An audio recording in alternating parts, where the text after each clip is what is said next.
Okay, let's get started. So, back to thinking about topology. When we tried to give you intuition for topology, we said it's the minimum structure you need to capture a notion of proximity, of things being close to each other. Remember that? That's the basic intuition we tried to give you. Now, the basic intuition today is going to be all about continuous functions, functions from one topological set to another topological set that have a special property called continuity. Continuous functions are going to be the special functions such that if points were close together before in the first topology, then if they undergo a continuous function, they're still close together. So a continuous function is going to be a function that preserves proximity. Points that were close before are still close after the function is applied to the topological space. And that's a high-level notion of what continuity gives you. Does that make sense? Yes. So that's going to be the high-level notion that continuity gives us. Let's jump into actual continuity and get some more visual intuition of what continuity is. This first definition we're going to go over isn't the topological definition of continuity. We're going to look at it in a very, very special case. This is the definition you'd see in a typical Calculus 1 course of what a continuous function is. So we're going to look at a special case where we're looking at a function from the real numbers with the standard topology to the real numbers with the standard topology. So I'm going to give you the calculus definition of continuity. It's going to be what continuous functions are when we're talking about from a special topology to a special topology. And then later we'll get to our general definition of continuity. Our general definition of continuity is going to be a lot simpler than this definition. Even though this definition is only talking about a very particular case. Why do we start out with a harder definition? Because this one, it's real easy to get a picture for what exactly is going on to help establish your intuition for how continuous functions look and work. So let's try and wrap our heads around this, and then we'll get more general and talk about continuity in a more general sense. Continuity on something like this, where very different, right? So back to calculus, just thinking about a function from the real numbers to the real numbers. In your basic Calc 1 course, you were told something to the effect of a function is continuous if when you graph it, you can draw it without picking up your pencil. So this one over here, I can draw that without picking up my pencil, therefore it's a continuous function. This one, it jumps. I can't draw this without picking up my pencil, therefore it's not a continuous function. That's the intuition for the Calc 1 case. With me so far? Okay. So let's see how the Calc 1 definition gives us that. This is also called the epsilon delta definition because it uses an epsilon and a delta. Let's read it, wrap our heads around it, and see how it makes sense with the picture. Okay, so a function f from the real numbers to the real numbers with the standard topology. Although we wouldn't say that in calculus because we're always using the standard topology. So a function f from R to R is, I'm just going to use cont for continuous because I'm going to write it 1,000 times today. So that function is continuous at some point x naught in R, provided that for any positive number you pick epsilon, I can find another positive number delta such that if x is within delta of x naught, f of x is within epsilon of f of x naught. There's a lot going on here. In short, what this is saying is a function is continuous at a point x naught if we don't jump at f of x naught. This function over here is continuous at the point x naught because we didn't jump here. This picture over here is not continuous at x naught because we do jump there. There's a gap, there's a hole. This isn't continuous at that point intuitively, right? So here's what this is saying again. Let's wrap our heads around it. What we're saying is for any epsilon I pick, epsilon is going to be, maybe wrap our head around this notation for a second. Make sure you're comfortable with this is saying. Has everyone had calculus in here? No. You should define epsilon on your graph then real quick. Yeah, we'll put in pictures. Okay. But let's get comfortable with the distance real quick. So when I say x minus x naught is less than delta, this is the exact same thing as the distance between x and x naught is less than delta. Absolute value of a distance, or absolute value of a difference, is how we get distance in one dimension, right? Mm-hmm. So we're saying this distance, being less than delta, some small number, implies this distance is less than epsilon, some small number. So if my distance here is less than some small number, then my distance here is less than some small number. You with me? So here's how it works in the picture. So epsilon, for any epsilon we can pick any epsilon we want, we find a delta that makes the statement true. So I'm going to pick some epsilon. Epsilon is just a distance, right? So I'm going to pick some epsilon, and here is f of x naught plus epsilon, here's f of x naught minus epsilon.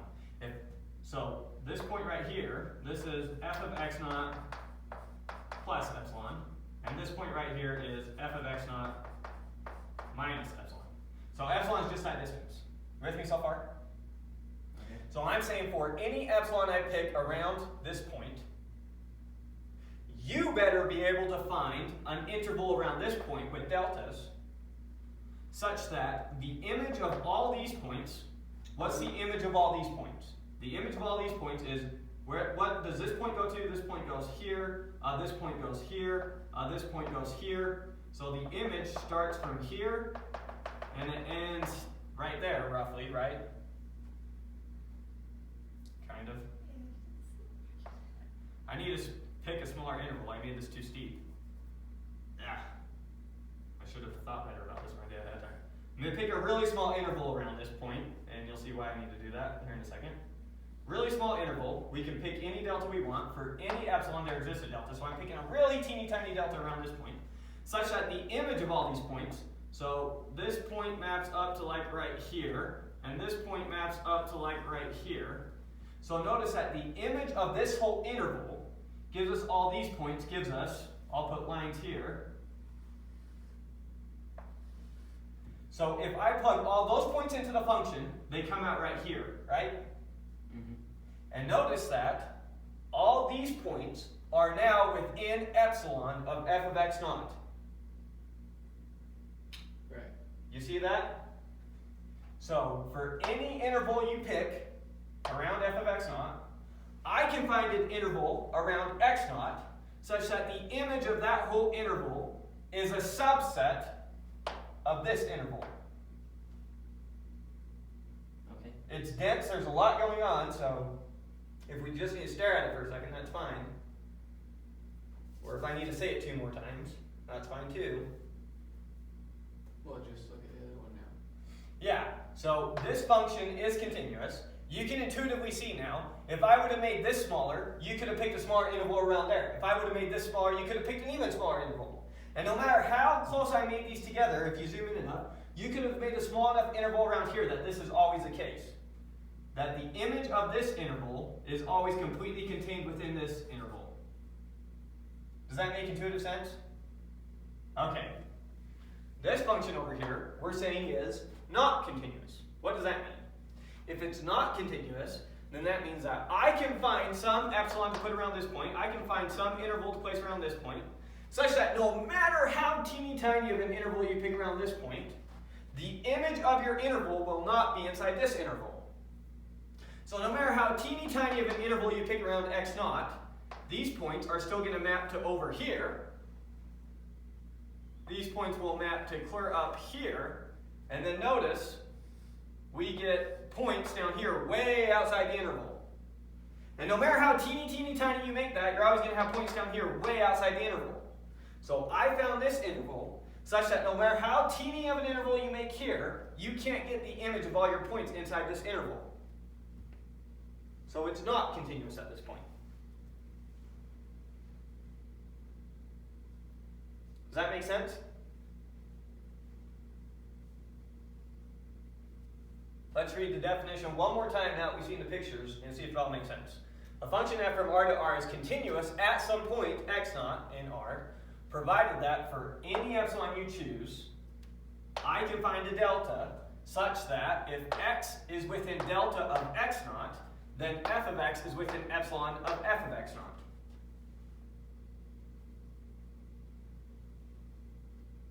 What's the x supposed to be? Any point. X is any point in here. X is any point within delta of x naught.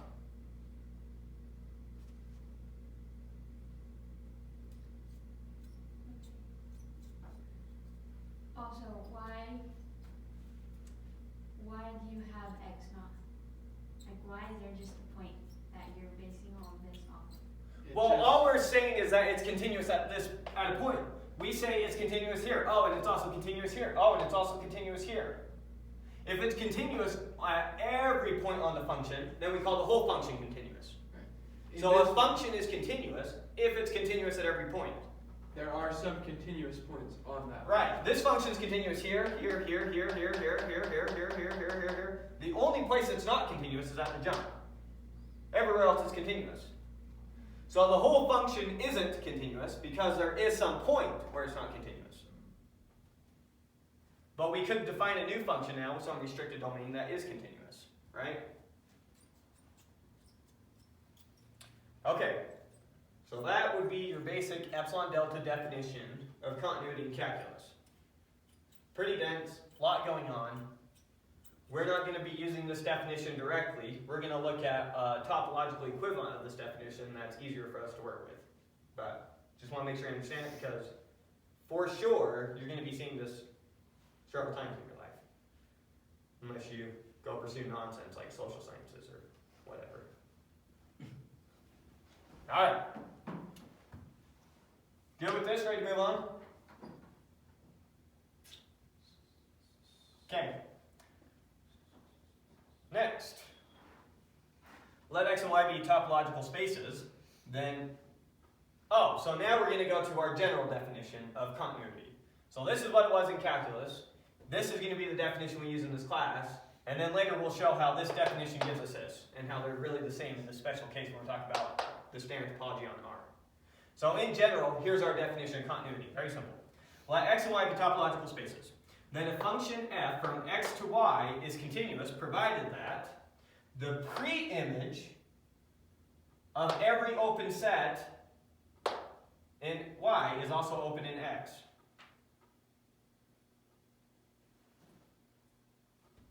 Let me read it out exactly. Then f from x to y is continuous, provided that the pre-image of u is open in x for every open set u in y. Take an open set u in y. Now look at its pre-image. If that set's open in x, we're continuous. A function from x to y is continuous if for every open set in y, every u in y that's open, its pre-image is also open in x. That seems too simple. I thought the It does seem too simple. The pre-image and the image, they always have to line up. Like if it's closed in the image, then it has to be closed in the pre-image, right? No. Okay. No, we can just have functions from anything to anything. So it can go from open to closed in the pre-image. So the pre-image, Yeah. okay. Yeah, there's no requirement that a function from a space to a space maps open sets to open sets. Okay.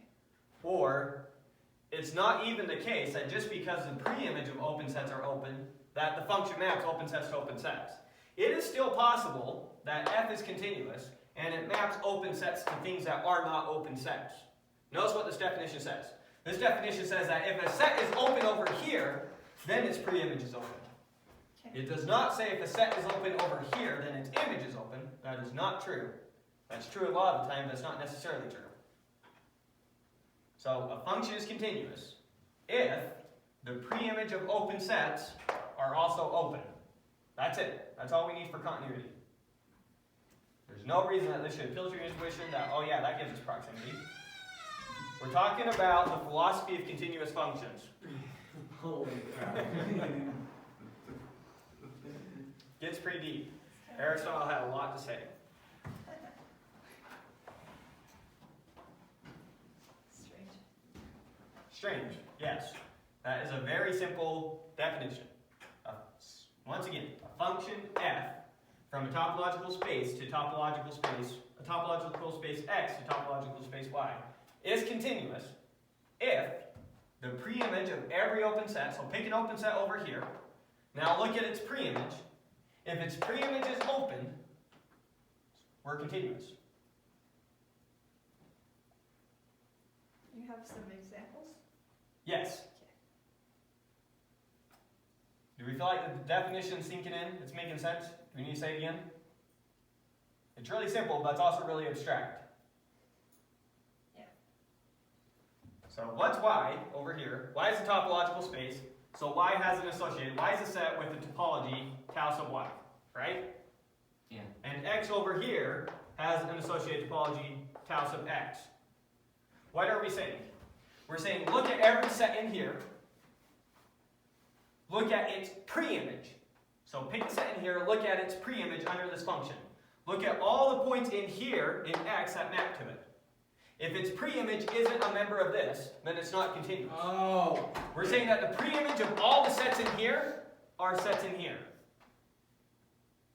That's all we're saying. Let's do the That's example, backwards. come back to the definition one more time. Really simple. Okay. So we've got X is just going to be the set A, B, C, D. Y is going to be the set 1, 2, 3. And we're going to represent their topologies pictorially right here. So what are my open sets on this?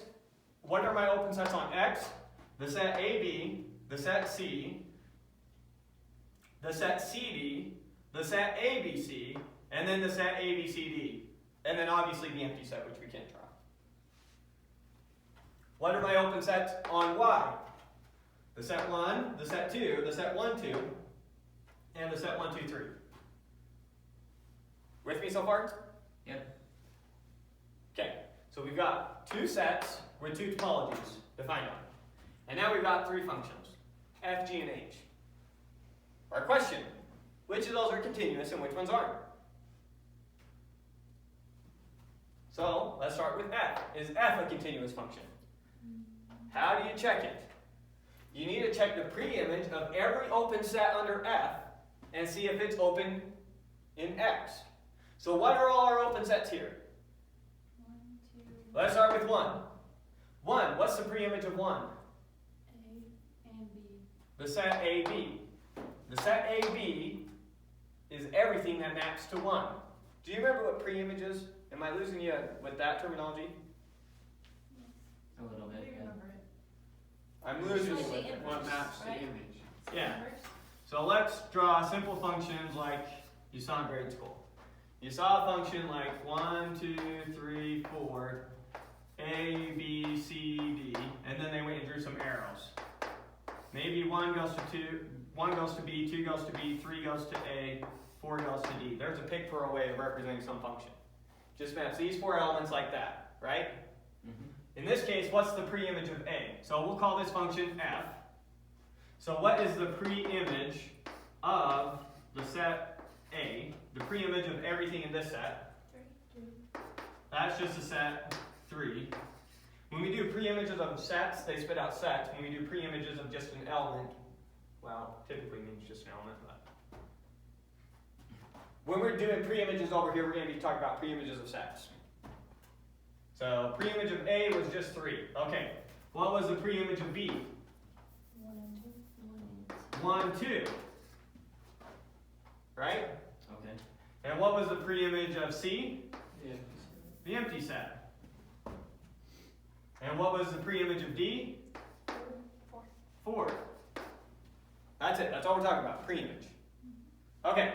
So now back when we're looking at F, what's the preimage of 1? Set AB. The set AB. Okay. A went to 1, B went to 1. What's the preimage of 1? A and B. The set AB. Is the set AB open? Yes. Okay. So the preimage of this open set was open. That's good. Now let's check our next open set. 2. What's the preimage of 2? C. And D. C and D. Oh, Is CD open? Yes. So the preimage of this open set was open. All right, now let's look at 1, 2. What's the preimage of 1, 2?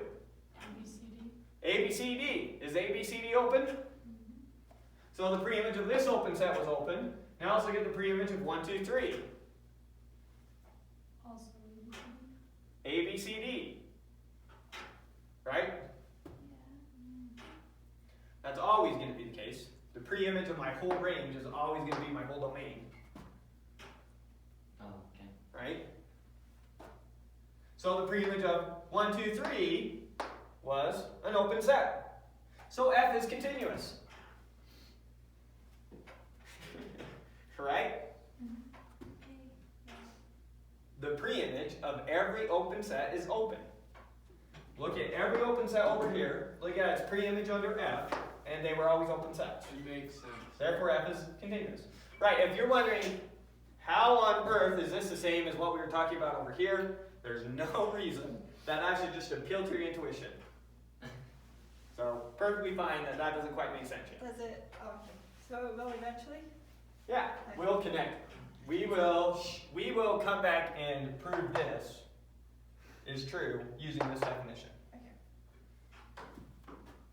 And once we talk a little bit about this, it will click in your head. Once we restate the same thing topologically, I think it'll be pretty obvious to you that, oh, yep, that is the same thing. Anyways. We just did F. Now let's look at G. Using G, what's the preimage of 1? C. The preimage of 1 is C. Is C open? Yeah. Okay. What's the preimage of 2? Maybe. AB. Is AB open? Yes. Yep. Then we're still good. Alright, what's the preimage of 1, 2? ABC. ABC. Is ABC open? Yep. Yeah. It is? Yeah. Yep. Yeah. Okay, so 1, 2 worked. Now let's look at 1, 2, 3. Is the preimage of 1, 2, 3 open? Yeah. Yeah.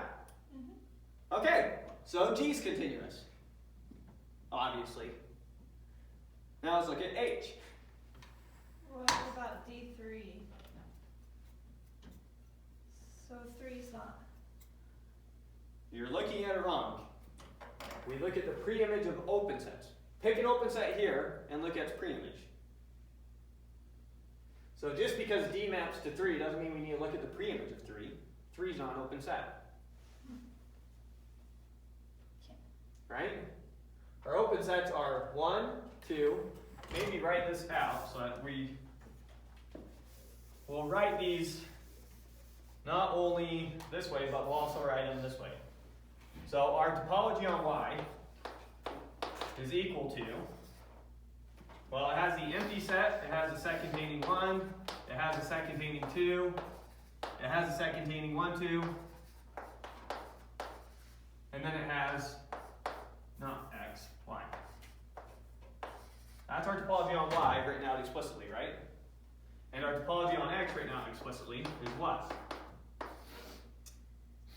The empty set. AB. Empty set what? Set AB. Set C. Set C. Set ABC. Set CD. And set ABC. And X. The set CD, and then the set ABC, we didn't do that one, right? Oh yeah, we did. Let's see, we did AB, we did C, we did ABC, we did CD. Oh, so all we're missing is X? Yeah. Alright, we'll just shove it in there. X. Okay, so all we need to do is look at the preimage of each of these and make sure it's one of these. That's all we're doing. Alright, so now let's do the next one. H. H, what's the preimage? We never said this one, but maybe we should have. What's the preimage of the empty set? The empty set. The empty set. Perfect. Okay. Now what's the preimage of 1? A. A. No A. So it's So not is this continuous. continuous? So this function is not a continuous function. Okay. Because we found a set, namely A. We found an open set, namely 1, whose preimage was an open. Good? I think so. Alright. Maybe we'll just keep going, just to help cook things a little bit. Let's look at the preimage of 2. BC. BC, is that open? No. Nope. So there's another one. And then the preimage of 3. Why are we looking at the preimage 3? Oh, sorry. I was looking at my wrong side. The preimage of 1, 2. Is ABC. Is that open? Yeah. Yeah. Yep. And then the preimage of Y X. is X. Okay, but since we found one counterexample, it's not continuous. It's only continuous if the preimage of every open set is open. Alright, so now hopefully after all that explanation, the definition seems very simple to you. When is a function continuous? If the preimage of every open set is open, then it's continuous. Make sense? Yep. Alright, so let's move on to some examples. Let x and y be topological spaces, and let's look at the identity function. So the identity function, just from x to x by the identity of x is equal to x. It maps everything to itself. Is that function continuous? Yeah. Seems like it was me. Yeah. Pick some open set in x, call it U. What is the preimage of U? Itself. It's U. Is U open? Yeah. Yeah, U is open. U is open. So, that's a continuous function. Let's look at another one. Let y not be some point in y. This is just a constant function, that's what we're saying. So let y not be some point in the codomain. And let f be a function from x to y by f of x is just always equal to that point. So it maps everything to that point. In your algebra classes, continuous functions, if I said y equals 3, that's a continuous function, you graphed it like this, right? Okay. Yeah. What's So that's, codomain? sorry, this thing over here. The image of the function. What are you saying? Huh? So is that what you're saying in the film? So I'm saying, pick any point out of y, the range. Well, the range is only the point we actually use, so the codomain, the whole thing. Okay. So pick some point in the codomain. It's also in the range since something maps to it, so maybe that's where we say it. So pick some point in the range and let f be a function from x, y by f of x maps everything to that one point. So it's a constant function. You with me? Mm-hmm. Question, is that function continuous? Yeah. Yeah. You just throwing it out there, that most likely. How do we prove it? Let's pick some u in y, and we have two cases. Either y naught is in there or y naught is not in there.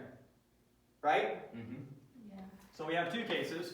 We have y naught is in u, and we have y naught is not in u. Okay, wait, where is you? Is you in X or Y? Why? Oh. So these are our two cases. We have y naught is in that random open set that we picked, or y naught is not in that random open set that we picked.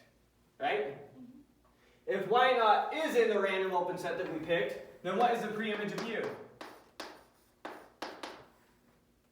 One. X. One out. X. Huh? Everything maps to y naught, and y naught's in u. So the preimage of u is all of x. All of x mapped to y naught. Y naught is an element in u. So the preimage of u is all of x. Okay. You with me on that? Yeah. Which is open. Now let's look at this case. What if y naught isn't in u? Then what's the preimage of u? Yeah, just empty. It's equal to the empty set, which is open. Okay. So every open set is broken up into two cases. Either y naught's in there or y naught's not in there. Right? If y naught is in there, then its preimage is all of x. That's open. If y naught is not in there, then its preimage is the empty set, which is open. So the preimage of every open set is open. Make sense? Yeah. Okay. What's this one? Let y be a subspace of x and let I be the function from y to x. Okay, maybe emphasize this a little bit. Y is a subspace of x. Will you remember what a subspace is?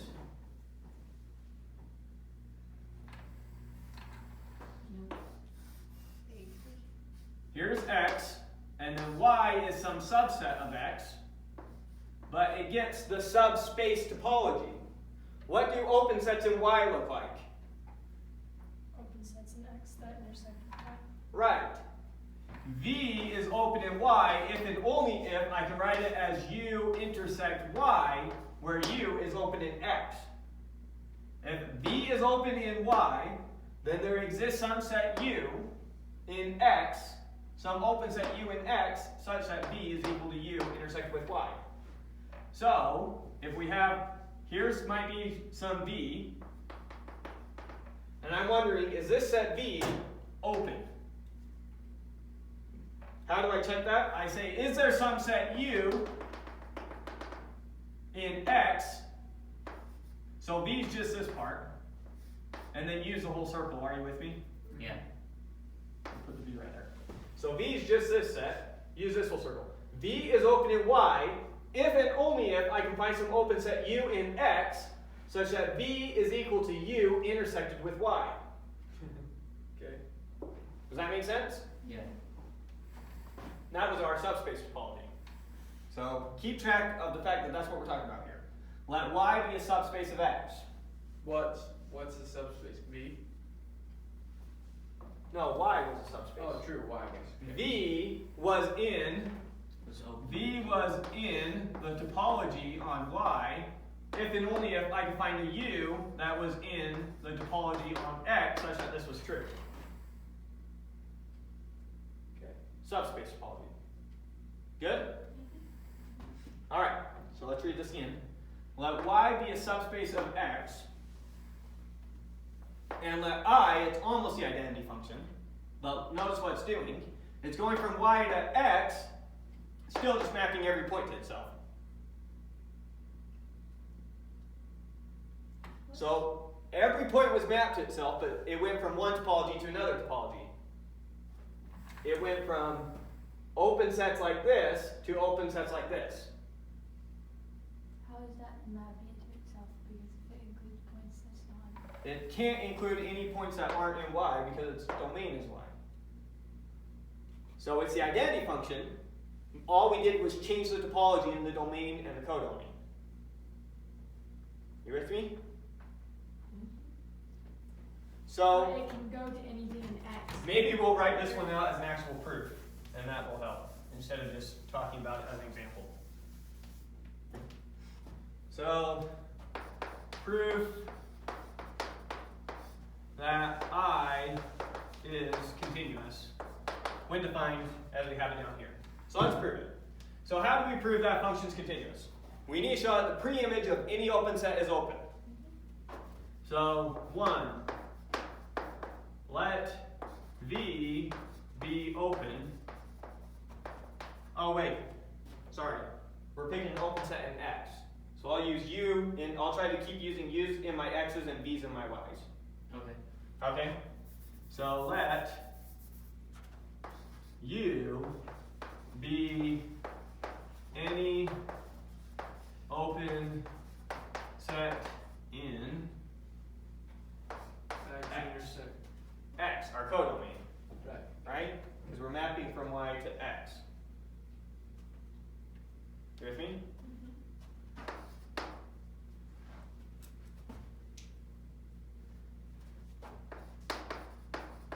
Then the pre-image of U is equal to what?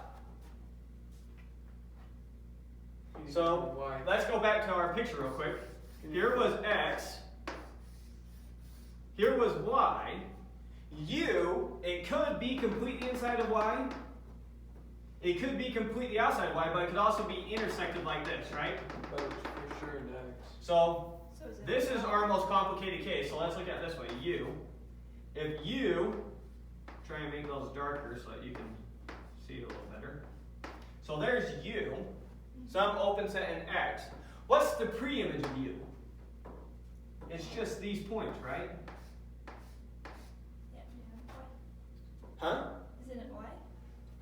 No, it's not all of y. Portion of it. It's just u intersect y. It's all the points in u that happen to be in y. What does our function do? All our function does is maps all the points in y back to themselves. That's all it does. Right, that's cool. Right? Mhm. So if u looks like this, all our function did was map all these points in here back to themselves. That's all it did. Why not just use the It mapped identity all our function? y's to y's back to themselves. I still don't get No, it didn't. your mapping I'm y so to y. confused. Because That's our you function have is defined something by in y though, f of x equals x or then f you of put y something equals y. x. It's just mapping everything to itself. Oh. I of y is equal to y. It's very close to the identity function. The only difference between this and the identity function is instead of it being from y to y, it's y to x. So we're going to a different Okay, but topology. doesn't x have something that is not in y? It can, yes. X can have tons of things not in y. So x How is are you this, saying it's from and what does the function I do? Okay, let's write this out super explicitly. Here's y, right?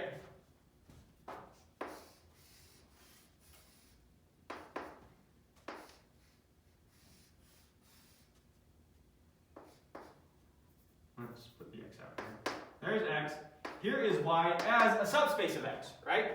So all it does is it takes this point in this topology, in the topology here, and it maps it back to that exact same point right there. Here's y, here's p of y. All it's doing is mapping all these points to these points. The only thing that's changed is over here what our open sets look like. Our open sets look something like this. There's an open set in x, or in y possibly, right? This could be an open set in y. But what's the open set in x? The open set in x then would have been something like this.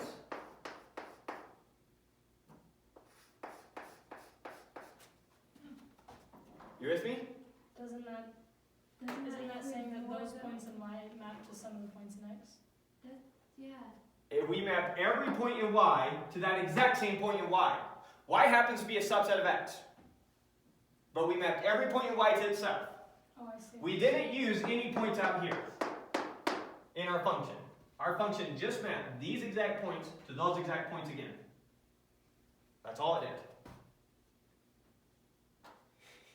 You with me? Okay, but is it y? Over here, our open sets are tau sub y. Over here, our open sets are tau of x. We need to look at the preimage of open sets here and make sure that they're open here. Okay. Does that make sense? Yeah, that makes more sense. Okay, so pick any arbitrary open set here. If you take a really simple case where we pick an open set that's completely in y, then the preimage of it is still just going to be an open set in y. That's pretty straightforward, right? Yeah. And if you take a set that's completely outside y, its preimage is going to be the empty set, which is open again. So our only complex case is when we have some points in and some points not in our open set that we're taking the preimage of.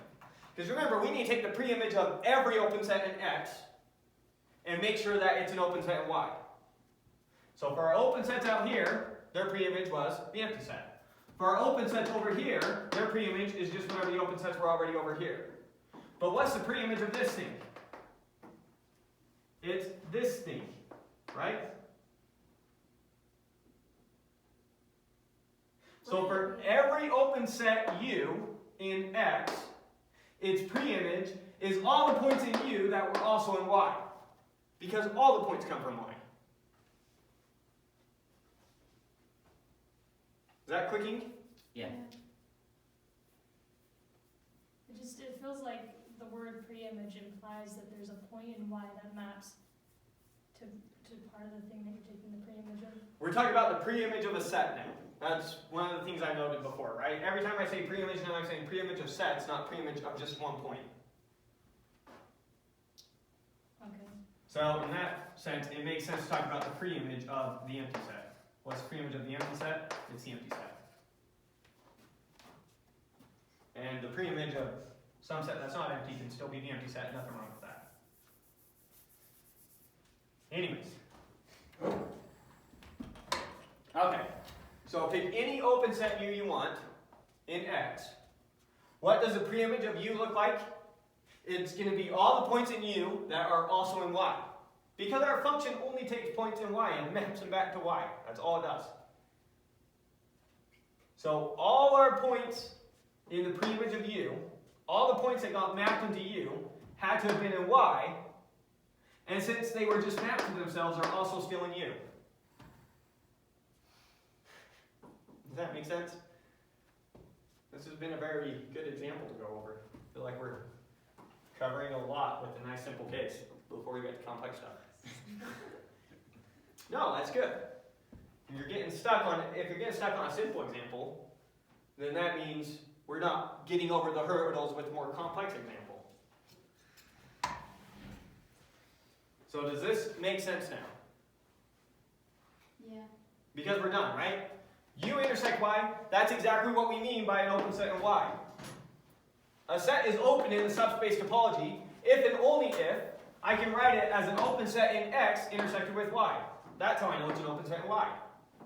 That's the definition of the things in here. What are all the things in here? It's all the things in here intersected with Y. Take everything in here and intersect it with Y, that's what's in here. That's how we define our subspace topology. Feels so weird though. Yeah, topology feels weird. It's very abstract. Good? Yeah. Okay. So we proved that the identity function was not the identity. The identity function was obvious to us, but the, what's this function called? It's almost the identity function. It maps every point to itself, but we just changed the topology to subspace, or from the subspace to the overall. Anyways, there's two examples. Okay. Now, our next theorem. So maybe talk and motivate this next theorem for a little bit. So it's somewhat tedious to prove that the preimage of every open set is open just to show a function is continuous. Right? Wouldn't it be nice if we could just prove that the preimage of all its basis elements are open? And then it's continuous? Yeah. So that's exactly what our next theorem is going to be. Our next theorem is going to say, look, if the preimage of all the basis elements are open sets, then it's open. Right? And in a lot of topologies that we're interested in, we know real easily how to talk about basis elements. Right? If I say, what's an open set in the standard topology on R, that's a hard thing for you to come up with a way to represent. If I say, what's a basis element in R, you know, oh, that's just an open interval AB. And I can look at the preimage of an open interval real easily, right? Let's get real concrete for a second and make sure you see this. So let's look at F from R with the standard topology to R with the standard topology by really simple function f of x is equal to what? X plus 4, something simple. X plus 4, nice simple continuous function. Right? Let's pick some random open set in the domain, or some basis element in the domain, and let's look at its preimage. What's the preimage of this under this function?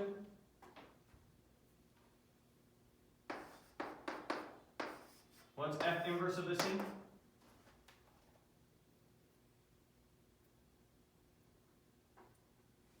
Okay.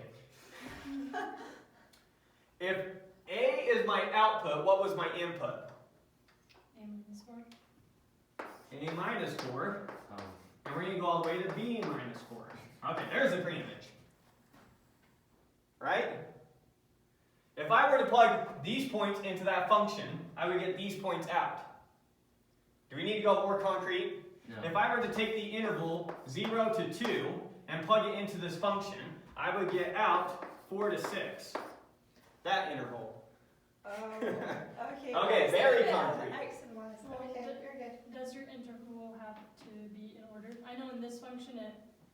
would always be, but Does your interval have to be in order? I don't understand the question.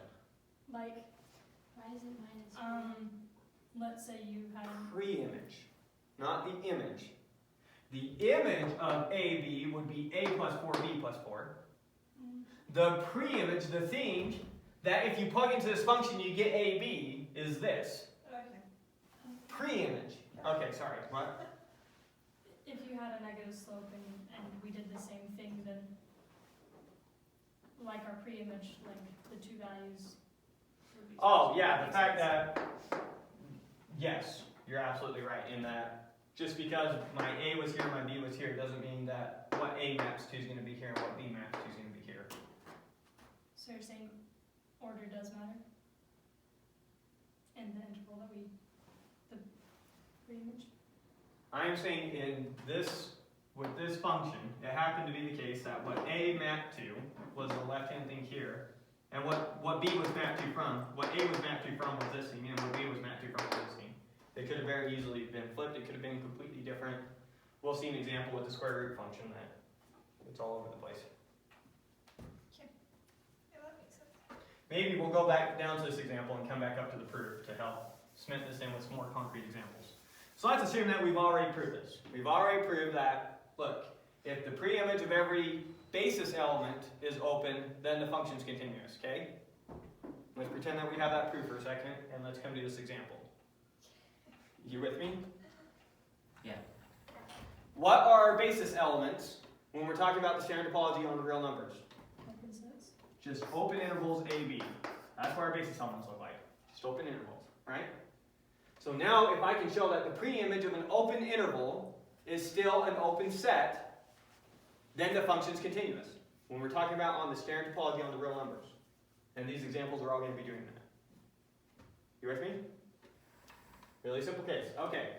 So we're going to have f of x from R to R with standard topology is equal to x plus 2. G of x from R to R with standard topology is equal to 2x. And h of x is equal to x squared. So three functions, we're going to show that each of these are continuous. Okay. You with me?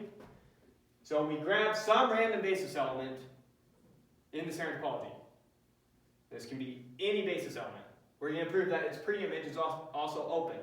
Therefore, the pre-image of every basis element is an open set. Therefore, the function is continuous. Okay. You with me? Okay. So, looking at f, what is the pre-image of AB? A minus 2, B minus 2. A minus 2 to B minus 2. It's this interval, right? Yeah. Are we getting lost in the interval notation, or are we good? We're good? Okay, let's look at this function. What's the pre-image of the interval AB? A over B over It's just A over 2, B over 2. Right? Now, the squared function is a little bit weird, so maybe for this one we need to draw it out real quick to help it make sense. So we know that the squared function looks like this, right? Yeah. What are we doing? We're picking any interval in the codomain and looking at its pre-image. And we're going to have three cases. We're going to have A and B are both positive numbers. We're going to have, so A and B, it could look like this, A to B. It could look like this, A is negative and B is positive. And then it could look like the case where they're both like this, A and B. So where they're both positive, where we have one positive, one negative, and then where they're both negative. Those are our three cases. Yeah. And we're going to show what the pre-image is in each case. Let me make these smaller so that we can actually draw them. We'll do them one at a time. We won't put all of them up here. We'll draw them out and just try to make this all just quick all the way home. You don't Maybe have there's- any negative values with the squared. Yeah, we'll see it all. So let's start by picking some interval. So I pick some basis element in the codomain, A to B. There it is. What's its pre-image? So all the points from here to here map in there, and all the points from here to here map in there.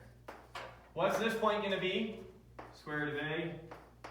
Right? The square root of a, when you square it, gives you a. This point's going to be the square root of b.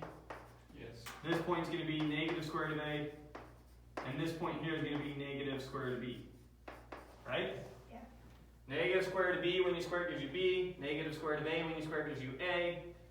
Square root of a when you square it gives you a. Square root of b when you square it gives you b. And obviously points in between give you points in between. Yeah. Points in between give you points in between. You with me? Yeah.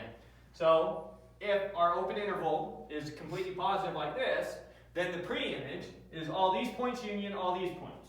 That's exactly what I said here. H inverse of an open interval AB. If A is greater than or equal to 0, notice B always has to be bigger than A by definition of an interval. So if A is greater than or equal to 0, obviously B is greater than A, so it's also up there as well. So in the case where A is greater than or equal to 0, then our pre-image is this open interval union this open interval. Does that case make sense to everybody? Yeah. Yeah. Okay, now let's look at another case.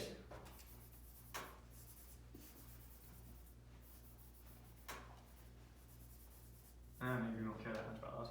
Ignore whatever's up there. The next case we want to look at is B is still up here, but A might be down here now. So the pre-image of this interval is going to be all the points from here to here, from here to here, right? And this point over here is going to be negative square root of b, and this point over here is going to be square root of b. Square root of b when you square it gives you b, negative square root of b when you square it gives you b. That's an interval between those two? Yeah. Any number I pick in between here, when I square it, gives me a number between a and b. Yeah. When I take this number and I square it, gives me this, which is a number in between them. When I take this and I square it, gives me this, which is a number in between them. When I take this, square it, gives me this, which is a number between them. Right? Yeah. And so, it's just the interval, negative square root of b, square root of b. When a is less than 0, but b is still greater than 0. Now, if b is less than or equal to 0, so our whole interval now is down here, then obviously we don't have anything. The square root of a negative number in the real numbers doesn't exist. So if our whole interval is negative numbers, we don't have any square roots. You can't square a number and get a negative number in the real numbers. Make sense? Yep. Okay. You look like you're about to ask something. I'm just wondering what the negative on the square roots are for. What these negatives are for? Yeah. It's negative. Those numbers. Subdivision. What's negative 3 squared? 9. 9. So, imagine, so let's get really concrete. Let's say that we're looking at f of x, let's see, use whatever we use. So we're looking at h of x is equal to x squared, right? And I want to look at the pre-image of negative 2 to 9. What's the pre-image of negative 2 to 9? What are all the numbers that I can plug into this function such that when I square them, their value is in this interval? The answer, negative 3 to 3.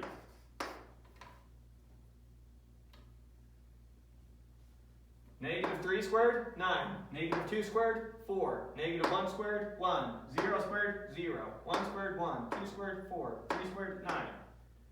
Now if I go any further to the right or any further to the left, I'll get outside this interval. Does that make sense? Yeah. So that's why we need the negatives.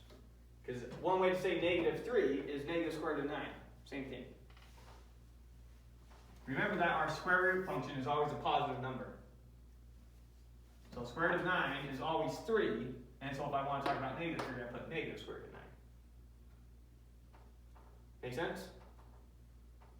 Yeah. Okay. Where were we? Okay, so we were doing examples showing that a function is continuous by showing that the pre-image of any basis element is an open set. Now we're going to prove that if it is the case that the preimage of every basis element is an open set, then the function is continuous. That's what we're going to prove now.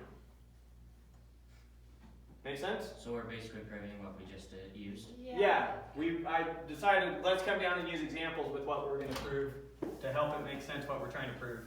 Can we have an example of like a discontinuous ones? Before we do So we I don't showed, understand the you question. had a whole bunch of examples of continuous ones.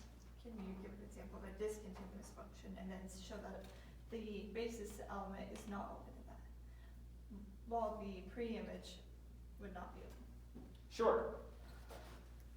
Come look at this. Here's a basis element, right? Mm-hmm. And what's its preimage? X naught. Is that upper circle filled in? Yeah, this one's filled in. This is an open Preimage hole. is delta. So the preimage of this thing is going to be a set starting from this point going to the left to here. So it's going to look like this, Okay. which isn't an open set. Do you see that? Okay.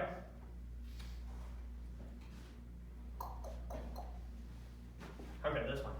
So let x and y be topological spaces, and let beta be a basis on y. So we have it in the codomain because we're going to be talking about the preimage of that thing. So remember that the beta is a basis on y, not x. We're going to show that the preimage of everything in beta is open in x. So let x and y be topological spaces, let beta be a basis on y. Then f from x to y is continuous if and only if for every basis element in beta, its preimage is open in x. You with me? So I'll prove whichever way this way is first. Let's see. We'll start by assuming f is continuous and show then the preimage of every basis element is open. So that's the way we'll go first. So assume f is continuous and let b in beta. Let b be any basis element. We need to show that the preimage of b is open. Right? Yeah. How am I going to show that the preimage of a basis element is open? What do we know about f? It's from X X to X Y. to Y. It's from x to y, but what else do we know about it? It's continuous. It's continuous. What does that mean? That means It's preimage. It's preimage. no. Almost. Its preimage is open. The preimage of open sets are open. No. That's what it means. Is beta an open, or is B an open set? Yes. Yes. How do you know? It's continuous. You guys keep acting like it's obvious, but then you get terribly wrong answers. B. A set can't be continuous. Okay. A function is continuous. It's because its preimage is The continuous. basis element of this set. A basis element is open by definition. That's what I said, No, and you said it was basis stupid. element. No, it's what Jake said. I didn't hear you. He overpowered you by saying it's continuous. Yeah, you're right. Okay, so B is open. It's a basis element, so it's open. And f is a continuous function. So the preimage of B is Open. open, which is what we're trying to show. That's it, right? So, I always feel like he's gonna have like 8 steps in the proof that explains this whole complicated since process. f is The next continuous, step I don't even know how is- else to say it. Since f is continuous, or maybe since B's open, I don't know what you need. The preimage of B is open. Right? Yep. Okay, that's proving that way. We're done. If f is continuous, then the preimage of every basis element is open. Sweet. Okay, now we need to go this way. 3. So now we need to show that if the preimage of every basis element is open, then f is continuous. So here we're going to assume real explicit, assume that for all b in beta, f inverse of b is open. Right? We're going to assume that the preimage of every basis element is open. We need to show that f is continuous. Doesn't that just automatically mean that it's continuous? Almost. There's like 3 steps in between. How do we show that a function is continuous?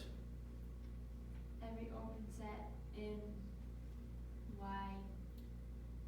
The Every preimage of open an open set set in in Y is Y. open. Yeah. The preimage of an open, showing that the preimage of every open set is open, right?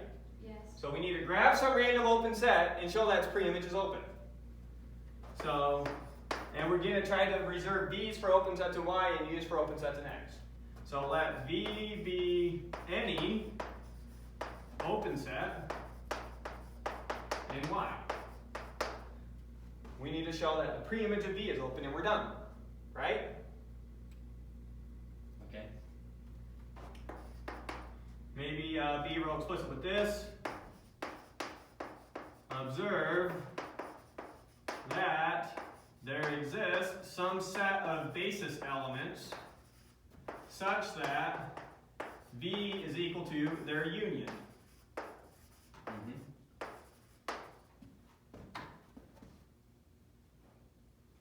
Right? That's what a basis is. A set is a basis if and only if we can create all our open sets by unioning up those basis elements. So if a set is open in Y, then it is a union of some collection of basis elements. Right? Yeah. Okay. So 6. Then the preimage of V is equal to The preimage of each of the basis elements. the preimage of the union of the basis elements. Right? Right. Uh-oh. What are we going to do now? Union of basis elements is open. I'm pretty sure it's true that if you're taking the preimage of a bunch of parts, then that's the same as the preimage of each of the parts. The Yes, union of you have to write that down. preimages. Yeah, just separate. The preimage of a union is equal to the union of the preimages. We have to use this exact theorem, not last time, but the time before that. And we went over it again there. We also proved it clear back in the beginning. So, make sure that makes sense. But the preimage of a union of sets is the same thing as the union of the preimage of those sets. Right? Okay. Now, what do we know about the preimage of these? What do we know about these sets? They're open by assumption. Assume that for every basis element, its preimage is open. Now we have a union of preimages of basis elements. Unions of open sets are Open. open. That is equal to that is open. So, Therefore, f is continuous.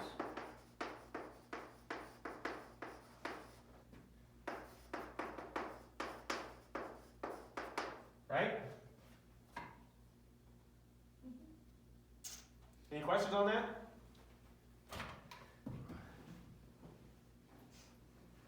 Good? Alright. And you think we're good with these examples? We don't need to go over them again?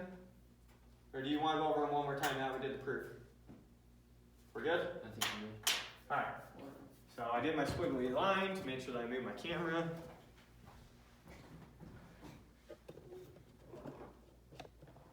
But we won't worry about the whiteboard yet. Okay. Next, just going to rely on your intuition here. Didn't want to take time to prove everything. But these are 2 things that we proved in calculus, real analysis. So our next 2 things here, we're going to be showing that the addition function is continuous and the multiplication function is continuous. And that's all we're doing. Now, one thing students typically aren't used to is thinking about addition and multiplication as functions. It feels weird to them because when you think about 2 plus 3 equals 5, it has 2 inputs and gives 1 output. It takes 2 real numbers and spits out 1 real number, right? So another way that we can write this exact same thing is the plus function takes the ordered pair 2, 3, and spits out 5. This is a faster way of writing that exact same thing. And typically when we have 2 things that we pass into a function, we don't like to specify that they're an ordered pair. We think it's kind of obvious, and so sometimes we're lazy and don't put the inner parentheses. But same thing. This is shorthand for this. So plus takes 2 real numbers and maps it to a real number. That's what the plus function does. With me? Yep. Okay. So that's exactly what we're saying there. Let f, I just use f because we're going to use plus on the right hand side and we don't want to define plus in terms of plus. So let f be from R2, or R cross R. Remember R cross R or R2? We're very comfortable with what that is? Alright. So let f from R2 to just R, so it's going to take 2 real numbers as inputs and spit out 1 real number as an output, just like plus does, by f of xy is equal to x plus y. Nothing complex. Just notation that you're probably not used to seeing, right? And then let AB be some subset of the real numbers. It's going to be an open interval, obviously. We're going to show that the preimage of AB is an open set, and therefore the function is continuous. With me? Mm-hmm. Okay. So the way that I thought would be easiest to see it is let's look when the function spits out an A.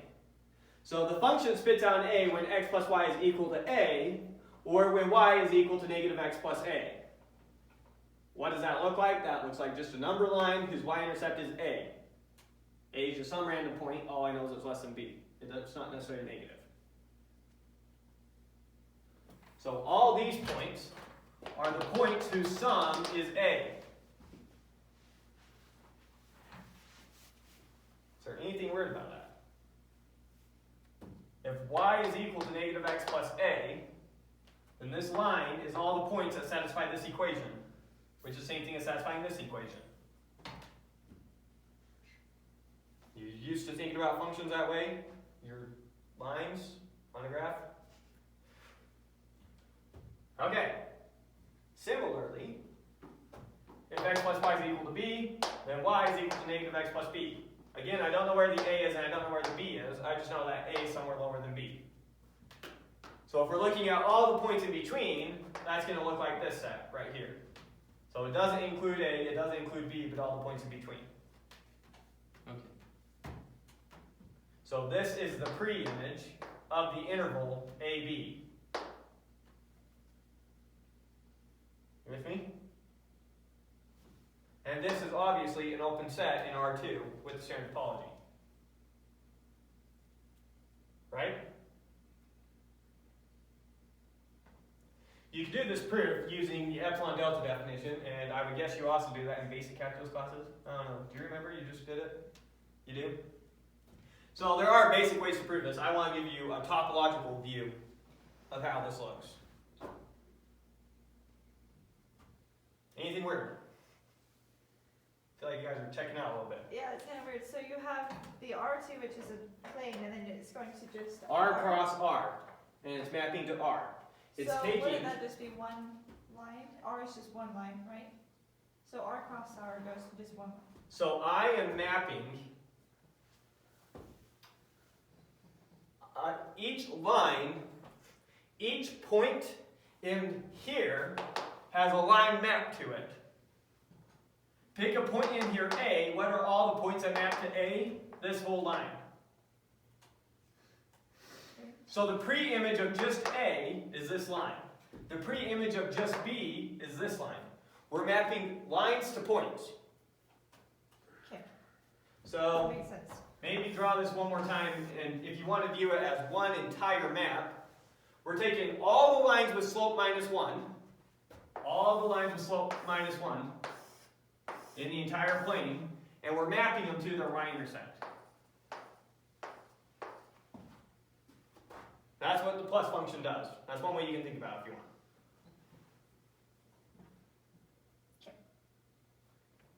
Any point on this line, if you were to take its y-coordinate and its x-coordinate and add them together, you'd get that value. Okay. In this case, y was positive, x was negative, so we started out with a positive number, and we took some away, puts us there. Similarly, if we were down here, we started out with a negative number, but then we added an x to it, which put us up here. It's just a plus function. It's just exactly what that's saying. If x plus y equals a, that's the same thing as y equals negative x plus a. You used to think about this as y equals negative 1 times x plus a, where it has a slope negative 1 and a is the y-intercept, right? Okay. I don't know if I'm overstressing this or what.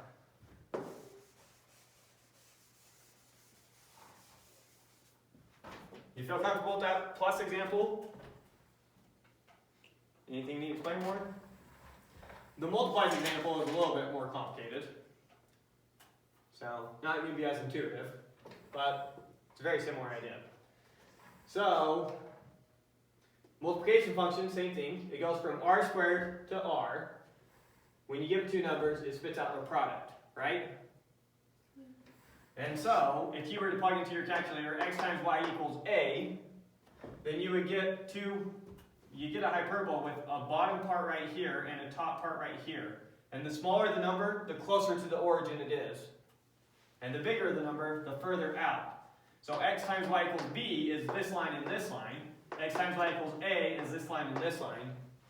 And then all the points in between would be the pre-image of the open interval AB. But the important thing to note, maybe it doesn't appeal to your intuition right now that x times y equals b looks like this. That's a job for an algebra course to make that make intuitive sense. But the important thing is that you see that this overall shape that we have is going to be an open set in R2. Does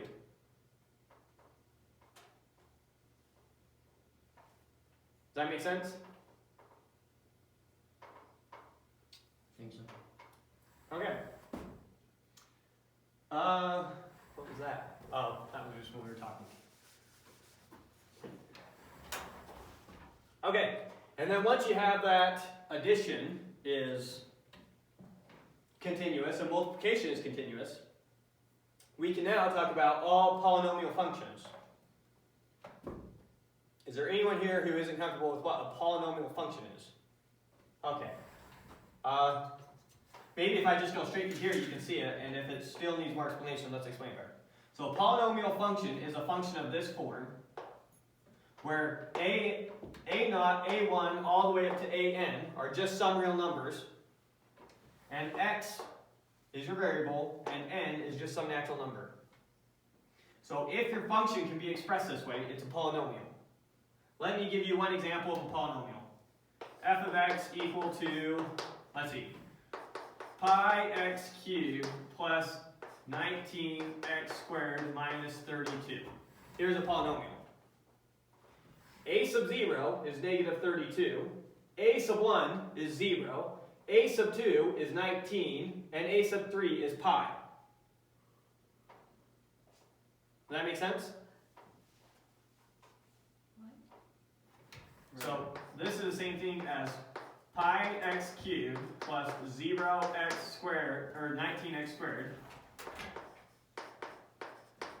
plus 0x plus negative 32. Here's another way to write this exact same function. Notice it's a function of this form, where n is 3. It is a number plus a number times x to the 1, in this case 0, plus a number times x to the 2, in this case that's this, because n's 3 in our case, so here's our 2 case, x squared, plus a number times x to the 3. So here's a polynomial. Let's give you an example of a function that's not a polynomial. Maybe this will help seal the deal. Let's do 3 to the x minus the log of 13. Now, since this has a log in it, it's not a polynomial, right? No, that's still just a number. The problem's over here. What's wrong So if this would have been x cubed, we're still just fine. Yeah. This is still a polynomial. Log of 13, that's just some number. Who cares? So here's a polynomial, but if we switch this 3 and we put the x up there, it's no longer a polynomial. We call that an exponential function. So polynomials are of this form. Let's try another one. Tell me whether or not this is a polynomial.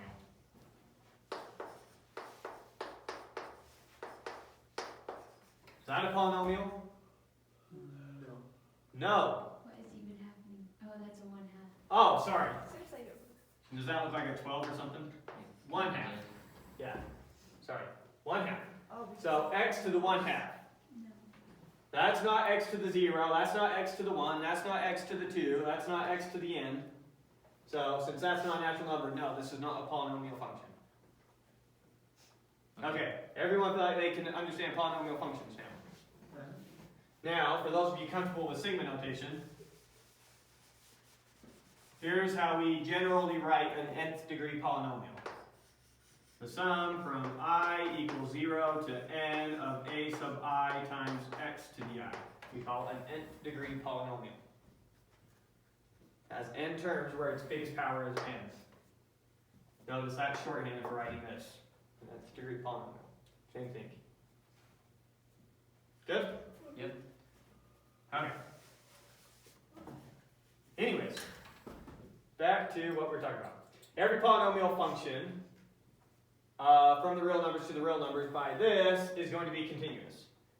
And notice that you can view a polynomial function as just a bunch of multiplications and additions. Yes. So once again, this is something that you prove explicitly in calculus class. We're not going to prove it here, but hopefully it makes intuitive sense. Good? We did prove that. Wait a second. Yeah, that's what I said. So yeah, if you want to see the proof, I can show you the lectures in calculus where we prove that this is continuous. But hold on. This isn't just adding and multiplying. What about x to the n? It's just multiplying. It's just multiplying, right? X to the n is shorthand for x times x times x n times. Okay, so we are just multiplying and adding. Okay. Okay, so polynomial functions are continuous. Next, let f from x to y be continuous and let a be a subset of x. If x is in the closure on a, we remember what the closure is? Yes. What? It's all the open sets inside of a set, including The union of all the open sets contained in A is the interior. We're talking about the closure. yeah, and it's all outside. It's not open sets. All the closed sets containing it. It's The intersection of them. Perfect. It's the intersection of all the closed sets containing A. Or it's the smallest possible closed set you can get, still containing A. Because intersection of closed sets are closed sets. You with me? Now, theorem 2.5 or 2.3, something like that, we had a very important theorem that I told you that we're going to use 100 times, and we said it has the amazing, awesome name of theorem 2.3 or 2.5, can't remember now. That theorem, that very crucial, important theorem that I told you is never going away, you better memorize it like the back of your hand, is what we're going to obviously use to prove this, right? So, Obviously. what did that theorem say? It said x is in the closure of A is logically equivalent to, for every neighborhood of x, that neighborhood's intersection with A was not empty. X is in the closure of A if and only if every neighborhood of X intersects A. The picture we had was closure of A, we typically draw with a closed line like that, right? Yeah. So if X is in there, we'll deal with one of the hard cases. Obviously, if X is right here, then every open set every open set containing x also intersects A, but the hard point was right here. What about if x is right on the boundary? It is impossible for you to draw an open set around that point, x, without getting some of A. Should have drawn A first. A might look something like this. Here's A.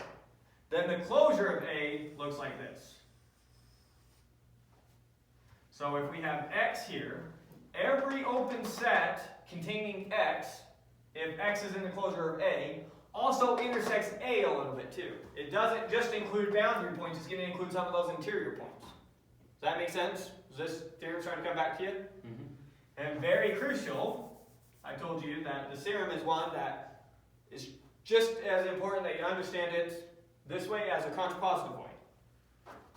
So x not in A is logically equivalent to there exists u sub x such that u sub x intersect A equals the empty set.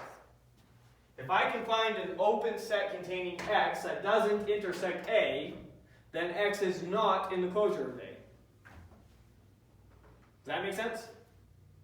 Okay, that was what that theorem said, and that's the theorem that we're going to need to use for this. So in this, I think we're going to want to use the contrapositive. So if x is in the closure of A, then f of x is in the closure of f of A. Is anyone confused by what that's saying? A little bit. So A is a set. So f of A is a set.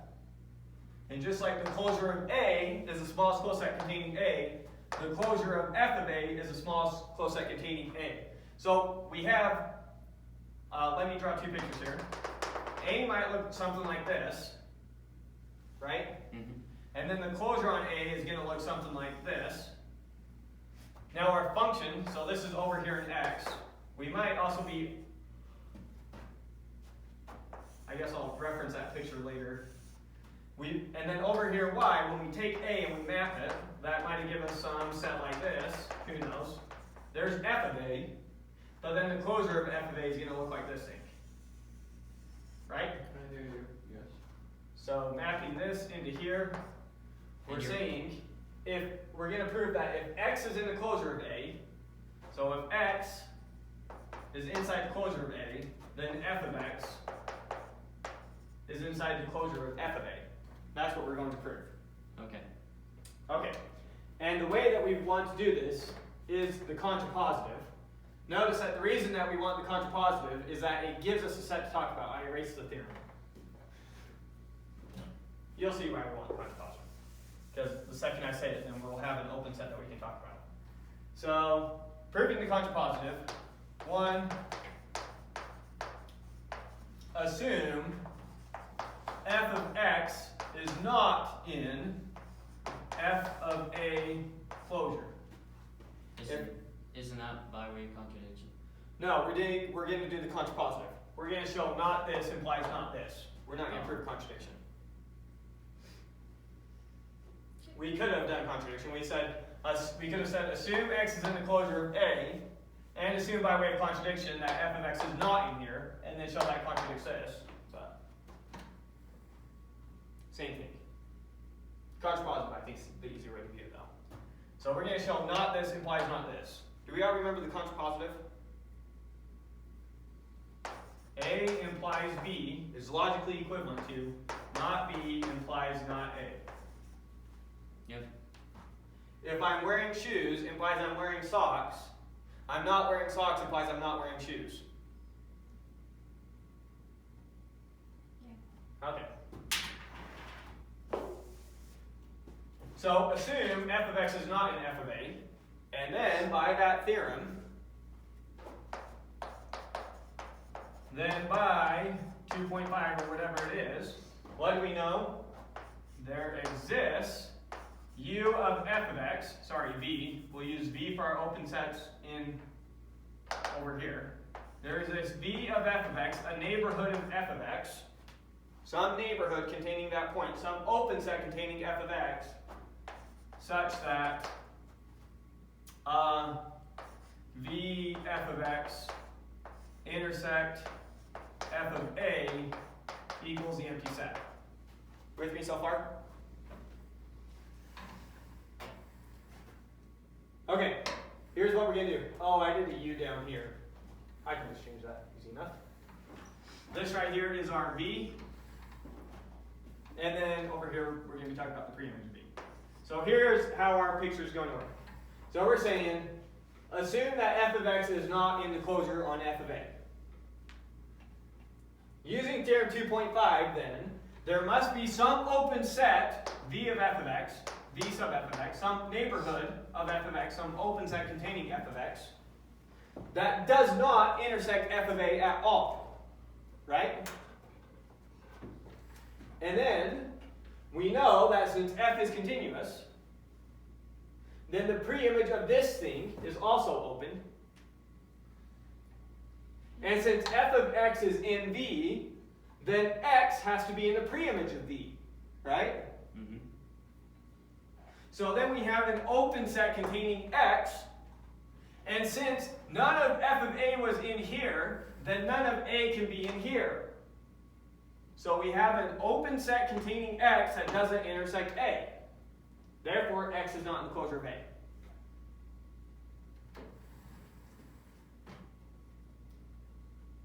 You see how that's going to work? Yeah.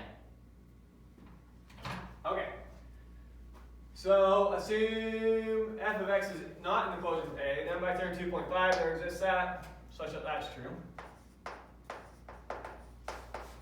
Since f is continuous, I don't know if I need to write this anymore. I'm going to say the exact same thing. Do you want to see me write it out? Yes, please. Okay. So since f is continuous, then f inverse of v f of x, but I'm just going to call it v, then the preimage of v is open. A little bit smaller. Then the preimage of v is open. Right? Mm-hmm.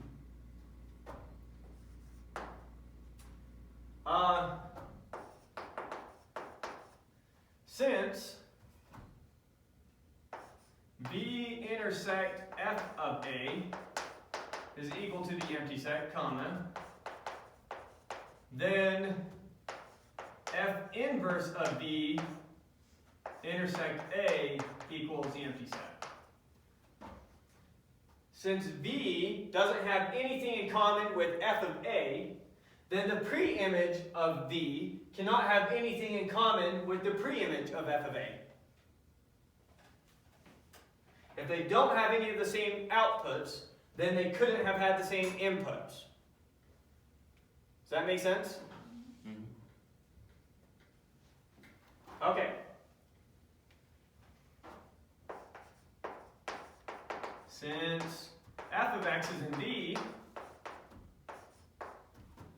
x is in f inverse of v. Right?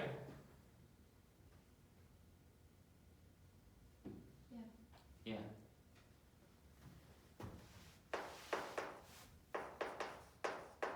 Then x is in f inverse of v is open. We already knew that. I'm just tying everything together now. I'm basically saying, look, I found an open set containing x that doesn't intersect a.